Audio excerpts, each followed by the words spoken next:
Baik, kita lanjutkan ke Pak Farid. Pak Farid, ini kalau sudah begini kondisinya gagal berangkat, uang sudah disetorkan oleh calon jemaah, ini bagaimana solusinya? Dari pihak travel tanggung jawabnya bagaimana? Kalau sudah kadung bayar, ngeblok hotel dan layanan lainnya misalnya pesawat dan lain-lain. Eh, jadi ini fenomena hampir terjadi setiap tahun, namun jumlahnya nggak banyak. Tapi ini kali kedua jumlah yang paling besar setelah tahun 2022. Dan tahun ini adalah tahun yang paling terpuruk karena ditutup total, tidak ada satupun visa furoda yang diterbitkan dari seluruh dunia. Terkait dari tanggung jawab, ini memang ada kesepakatan antara para penyelenggara yang berizin resmi dengan para jamaah. Ya, seperti jika visa tidak keluar, ya, itu dikembalikan full. Ada juga visa tidak keluar, nanti ada biaya administrasi. Namun perlu diketahui, ya, karena ini kaitannya dengan masyarakat dan ini diatur oleh undang-undang, perlu juga penguatan dari pemerintah, ya kepada pihak-pihak yang memang menjadi stakeholder kami seperti penerbangan, ya seperti hotel, ya untuk tidak menghanguskan uang yang sudah kita depositkan, ya. Karena apa? Tidak semua airlines memiliki ketentuan yang sama. Begitu pula hotel-hotel. Namun jika ada himbauan dari pemerintah atau ini kejadian yang luar biasa, ini sangat membantu masyarakat sehingga tidak terjadi permasalahan yang berarti antara penyelenggara dengan masyarakat yang notabene ini kita di bawah pemerintah begitu. Baik Pak Farid, kalau memang dikembalikan 100% artinya tidak ada jaminan ya bahwa kasus tidak keluarnya Haji Furoda ini kembali di tahun depan begitu. Artinya apakah ada kemungkinan kembali dibuka Haji Furoda begitu? Menurut kami ya saat ini adalah masa transformasi dari konvensional ke digital. Jadi pemerintah Saudi sekarang menerapkan sistem terbaru yang semua harus melalui aplikasi nusuk, ya. Nah, aplikasi nusuk ini ya dia membuka beberapa kriteria haji.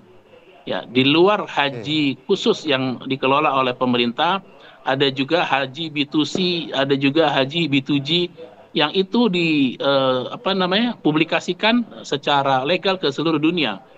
Kemungkinan tahun depan ya konsepnya akan berbeda ya, entah apapun namanya, tapi itu bisa diakses melalui online. Maka kebijakan yang akan dibuat oleh pemerintah dan kami-kami sebagai penyelenggara juga harus mengikuti perkembangan yang ada di Arab Saudi. Dan kita harus memahami arah kebijakan Saudi tentang penyelenggaraan ibadah haji dan visi Saudi 2030. Jangan sampai kita setiap membuat kebijakan tapi tidak sinkron dengan apa yang menjadi visi Arab Saudi itu sendiri. Sehingga bagi masyarakat di Indonesia mencoba-coba ya mencari peluang untuk bisa berangkat haji padahal itu tidak ada di sistem dan tidak sesuai dengan ketentuan.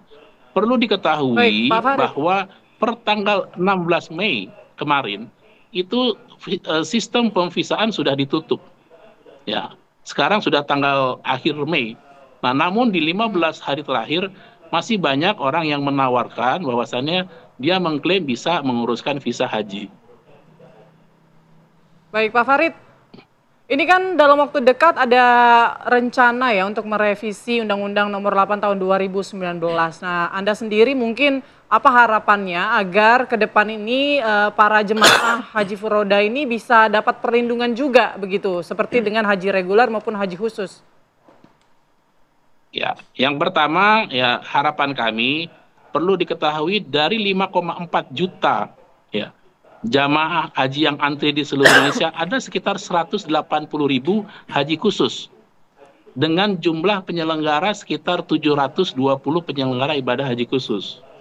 Artinya dari kuota 8% 221.000 ya itu dibagi dengan antriannya terjadi antrian 7 sampai 8 tahun. Maka pemerintah masyarakat supaya bersabar dan mengalihkan haji furoda ini kepada setoran haji khusus masuk ke dalam regulasi yang sekarang ada.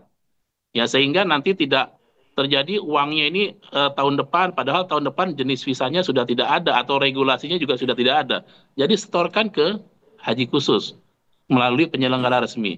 Nah, harapannya penyelenggara resmi yang sekarang ini, yang ada 700 ini, bagaimana mereka juga bisa berjalan, mereka juga bisa hidup, karena perizinannya keluar dari pemerintah, dalam hal ini adalah Kementerian Agama.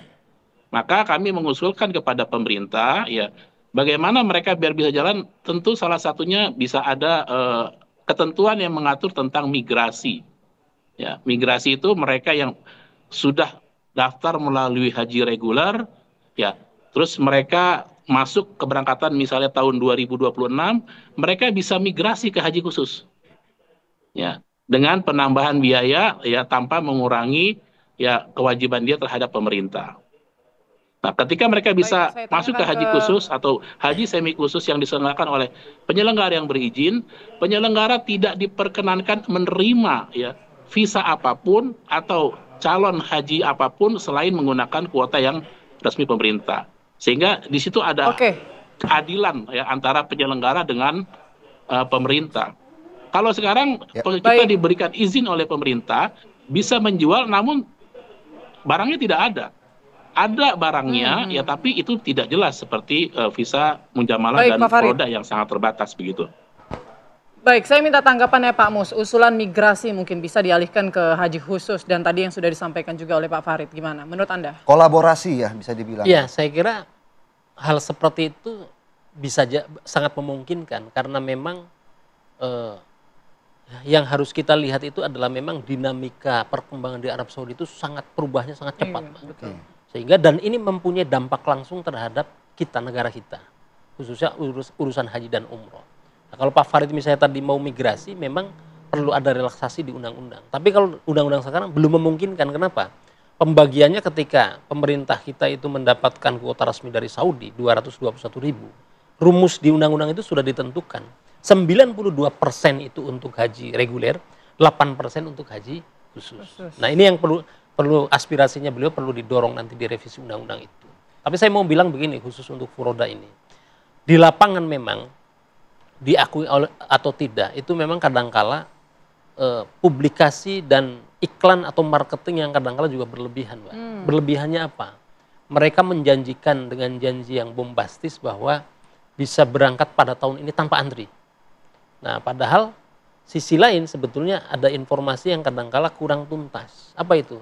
Juga mestinya diberikan edukasi, literasi bahwa potensi gagal berangkatnya juga 50-50 antara berangkat dan gagal.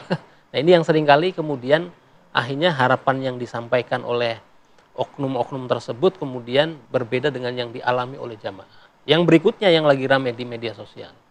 Ada misalnya oknum travel atau apa yang menjadi perbincangan bahwa mereka bisa memberangkatkan furoda. Ini ramai ini. Janji nah, begitu ya? Enggak, mereka ada yang mengklaim seperti atau jamaahnya itu mempublikasi bahwa dia menggunakan visa furoda. Nah, ini perlu didalami apakah ini sekedar bahasa marketing atau betul-betul kemudian furoda yang berangkat. Padahal teman-temannya Pak Farid itu kan tidak berangkat gitu ya, travelnya. Oleh karena itu saya kira hal-hal seperti ini perlu dipantau begitu, diawasi, dan saya minta kepada pihak Kementerian Agama itu kan setiap tahun itu kan ada survei kepuasan haji yang dilakukan oleh BPS. Nah, tetapi sayangnya survei itu hanya dilakukan kepada haji reguler. Haji khusus ini kemudian tidak dipublish. Bagaimana pelayanan mereka? Makanya praktis di dalam beberapa tahun, 5 tahun terakhir lah penyelenggaraan ibadah haji itu, survei-survei bagaimana pelayanan jamaah haji khusus itu tidak terekspos. Artinya ini kan bukan untuk mencari kelemahan ya, bukan untuk mencari, justru untuk meningkatkan kualitas. Seperti halnya kita hari ini haji reguler, ya kita yang kurang kita sampaikan kepada pemerintah, kita kritik, tapi bukan untuk mengkambing hitamkan salah satu pihak, tapi dalam rangka perbaikan. Karena ini kan haji itu adalah agenda kolosal, Pak. Agenda negara yang membawa migrasi 221.000 orang. Iya, betul. Atau mungkin karena biasanya mereka yang menggunakan furoda ini sudah berangkat haji sebelumnya dan ini hanya untuk yang berikutnya begitu, makanya kan dibilang 50-50, mereka sebenarnya nggak apa-apa karena sebelumnya sudah pernah jalan. Tidak juga.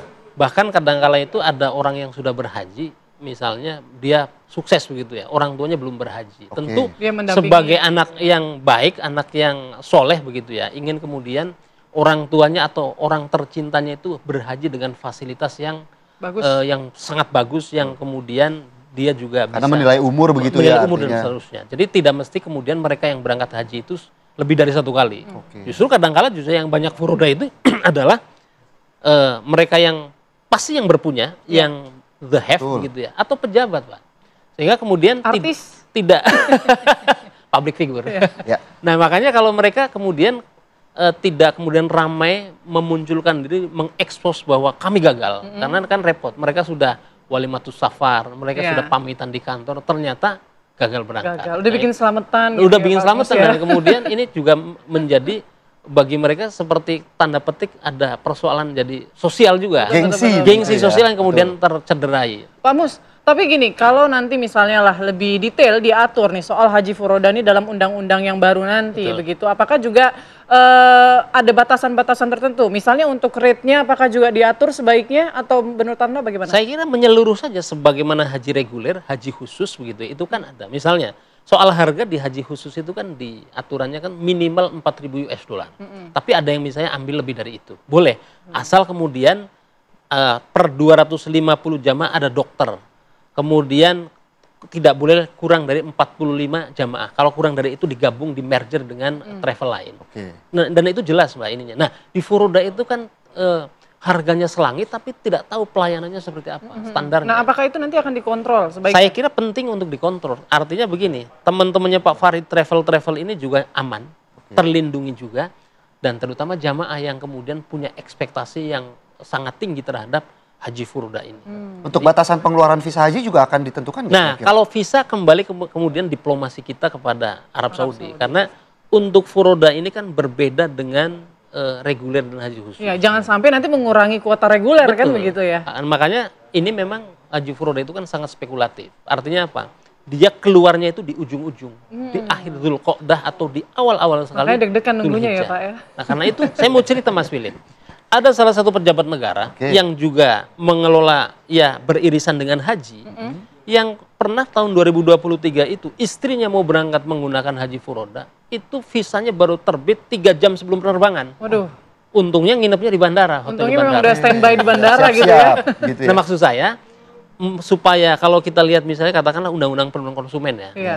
Ini kan juga karena B2 customer. Maka saya kira harus ada keberimbangan antara informasi yang kemudian menjanjikan berangkat tahun ini langsung berangkat tanpa antri, tapi kemudian juga diberitahu bahwa ada resiko gagal berangkat. Betul. Nah, ini yang kemudian, dan saya mengusulkan 3 untuk tahun ini. Saya mengusulkan 3 hal kepada mereka-mereka yang gagal dan kemudian travel. Yang pertama adalah tadi refund, pengembalian biaya. Nah, kalau full atau tidak full nanti saya kira bisa intinya Kesepakatan. musyawarah, kesepakatan Ya, mereka. oke. Kalau ada perjanjian merujuk kepada perjanjian. Yang kedua itu ada reschedule, artinya dijadwal ulang tahun depan, tapi ada pertanyaan, apakah dijamin Pasti, berangkat gitu atau ya. furoda ada apa enggak tahun depan? Dan yang ketiga didaftarkan ke haji Khusus. khusus. Nah, satu hal saya kira Komnas Haji itu kan juga membuka kanal aduan, Pak, termasuk untuk haji furoda. Saya siap memfasilitasi Pak Farid, Komnas Haji antara travel dengan jamaah, barangkali kita bisa jadi Cari juru solusi runding ya. untuk mencari win-win solution. Oke, mungkin sedikit saja terakhir Pak Farid. Kalau nanti diatur juga nih soal tarif atau biaya perjalanan haji furoda sendiri, apakah Anda mungkin tidak keberatan atau lebih baiknya memang seperti itu supaya semua terkontrol begitu, terawasi dan jemaah aman terlindungi? Ya. Kami menyambut baik apa yang menjadi usulan Pak Mus dan teman-teman ya. Bagi kami secara prinsip bagaimana kita menjamin kepastian dan keamanan terhadap jamaah. Ya, bahwasannya mereka pasti mendapatkan visa untuk tahun depan. Adapun kaitan dengan harga yang diatur oleh pemerintah, itu kaitannya dengan standar pelayanan minimal. Tentu setiap penyelenggara mempunyai harga yang berbeda-beda kaitannya dengan fasilitas. Tapi memang perlu ada batas atas dengan batas bawah. Ya. Yang permasalahan batas atas tidak ada masalah karena itu nanti bisa di cover. Tapi yang batas bawah ini kadang-kadang orang-orang iklan ya yang angkanya tidak sesuai dengan kenyataan. Hanya mereka mau tarik dana dari masyarakat yang penting terkumpul di travel tersebut, namun begitu ada hal-hal yang memang sudah tidak masuk, ya tidak diberangkatkan. Bahkan yang diberangkatkan cuma setengah. Nah ini kerap kali terjadi. Memang perlu juga ada fungsi dalam rangka mengkontrol para penyelenggara ini agar sesuai dengan ketentuan yang berlaku. Nah ini juga kadang-kadang masyarakat selalu hanya melihat, oh murah, haji tanpa antri murah. Sedangkan untuk pengelolaan visa dan masa airnya saja itu tidak cukup, ya. Apalagi untuk beli tiket. Sehingga begitu ada permasalahan seperti ini ditabrakin, ya seolah-olah memang haji furoda ini gagal, haji furoda ini bermasalah. Padahal masyarakat juga membayarnya kadang-kadang tidak sesuai.